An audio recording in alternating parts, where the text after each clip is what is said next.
আসসালামু আলাইকুম ভিউয়ার্স, আপনারা সবাই কেমন আছেন? আশা করি আল্লাহর অশেষ রহমতে আপনারা সবাই ভালো আছেন। তো চলে এলাম নতুন একটি ভিডিও নিয়ে।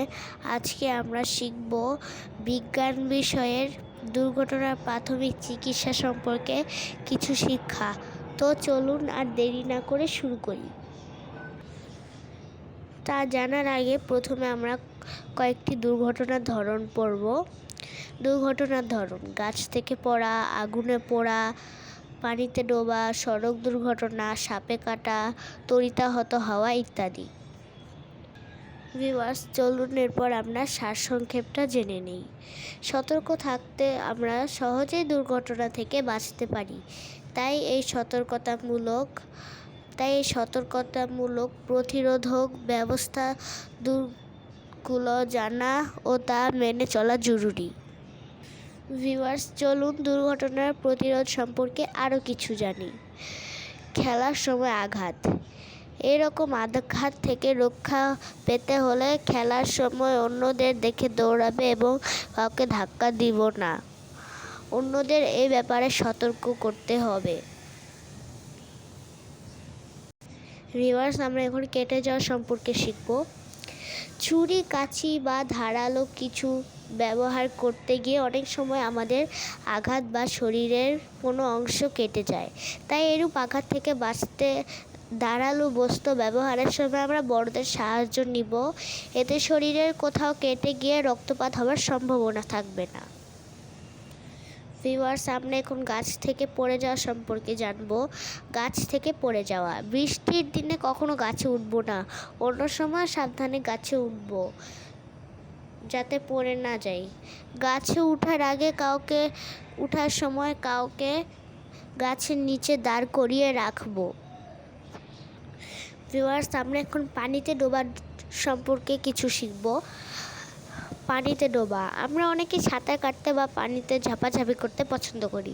সাঁতার না জানা থাকলে কখনোই পুকুরে, খালে, নদীতে একা একা নামবো না বা গোসল করব না। এই সময় অবশ্যই বড়দের সাথে থাকবো, এতে পানিতে ডুবে যাওয়ার সম্ভাবনা থাকবে না। সাঁতার শিখে পানিতে ডোবাজনিত দুর্ঘটনা প্রতিরোধ করা যায়। ভিউয়ার্স, আমরা এখন আগুনজনিত দুর্ঘটনা সম্পর্কে কিছু শিখব। খালি হাতে গরম কিছু ধরব না। অনেক সময় বিদ্যুৎ শর্ট সার্কিট থেকে আগুন লেগে যায়। এর ক্ষেত্রে বাড়ির বৈদ্যুতিক বা সংযোগের ব্যাপারে সাবধান থাকব। দিয়াশলাই, জ্বলন্ত বিড়ি বা সিগারেট ও চুলা ইত্যাদি থেকে ঘর ও বাড়ির স্থাপনায় আগুন লেগে যায়। অগ্নিকাণ্ডের দুর্ঘটনা প্রতিরোধে দিয়াশলাই বা আগুনের কোনো উৎস যেমন কুপি, হারিকেন, মোমবাতি ইত্যাদি নিয়ে খেলবো না। সহজে আগুন লাগে এমন কিছু যেমন কাগজ, কাপড়, কাঠ ইত্যাদি আগুনের কাছ থেকে দূরে রাখবো। এ ধরনের সতর্কতা অবলম্বন করলে দুর্ঘটনা ঘটার সম্ভাবনা কমে যায়। ভিউয়ার্স, আমরা এখন তড়িতাহত হওয়া সম্পর্কে কিছু শিখব। তড়িতাহত হওয়া: ভেজা হাতে বৈদ্যুতিক জিনিস ধরলে শক লাগতে পারে। একে বিদ্যুৎস্পৃষ্ট হওয়া বলে। এটিকে এড়াতে বড়দের সাহায্য বা ভেজা হাতে কখনোই বিদ্যুৎ তার বা কোনো জিনিস ধরব না। ভিউয়ার্স, এখন আমরা সড়ক দুর্ঘটনা সম্পর্কে কিছু জেনে নিব। সড়ক দুর্ঘটনা: নিয়ম না মেনে গাড়ি চালানোর ফলে সড়ক দুর্ঘটনা ঘটে। সব সময় ডান ও বাম দিকে লক্ষ্য রাখতে সিগন্যাল বাতি দেখে সতর্কভাবে রাস্তা পার হব। এতে দুর্ঘটনা বহুলাংশে প্রতিরোধ করা যায়। রাস্তায় জেব্রা ক্রসিং অথবা রাস্তার পাশে ফুটপাত থাকলে অবশ্যই তা ব্যবহার করব। ভিউয়ার্স, আমরা এখন সাপে কাটা সম্পর্কে শিখব। বাড়ি ঘরের আশপাশ পরিষ্কার রাখলে সাপ লুকিয়ে থাকতে পারে না।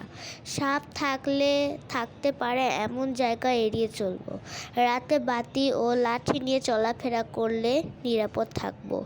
সাপের খেলা দেখার সময়ও সতর্ক থাকব। বাড়ির আশপাশে ঝোপঝাড় থাকলে তা পরিষ্কার করব। ইঁদুরের গর্ত থাকলে তা ভরাট করব। আমাদের দৈনন্দিন জীবনে এই সতর্কতাগুলো মেনে চললে সহজে বিভিন্ন দুর্ঘটনা প্রতিরোধ করা সম্ভব। ভিউয়ার্স, আমরা এখন দুর্ঘটনার প্রাথমিক চিকিৎসা সম্পর্কে কিছু জেনে নেব। ডাক্তার আসা বা হাসপাতালে নেওয়ার আগে দুর্ঘটনা বলিত ব্যক্তিকে দ্রুত যে সাময়িক চিকিৎসা দেওয়া হয় সেই প্রাথমিক চিকিৎসা। প্রাথমিক চিকিৎসার কিছু সাধারণ নিয়ম আছে। এগুলো হলো: 1. প্রথমেই বয়সে বড় বা জরুরি সেবার কারো কাছে সাহায্য চাইতে হবে। 2. নিজেকে দুর্ঘটনা মুক্ত রাখতে আহত ব্যক্তিকে সাহায্য করার আগে নিজের নিরাপত্তা নিশ্চিত করতে হবে। 3. দুর্ঘটনা কবলিত ব্যক্তিকে নড়াচড়া না করে স্থির রাখতে হবে। 4. আহত ব্যক্তিকে ভরসা দিয়ে তুমি সুস্থ হয়ে যাবে এটা বলে শান্ত রাখতে হবে। এই সাধারণ নিয়মগুলো অনুসরণ করার পর দুর্ঘটনা অনুযায়ী প্রাথমিক চিকিৎসা দিতে হবে। ভিউয়ার্স, আপনাদের কাছে এই ভিডিওটি কেমন লাগলো অবশ্যই কমেন্ট বক্সে জানাবেন। আর হ্যাঁ, এই চ্যানেলটিকে একটি সাবস্ক্রাইব করতে ভুলবেন না। ততক্ষণ পর্যন্ত আল্লাহ আপনাদের সবাইকে ভালো রাখুন, সুস্থ রাখুন। দেখা হবে পরবর্তী ভিডিওতে। আল্লাহ হাফেজ।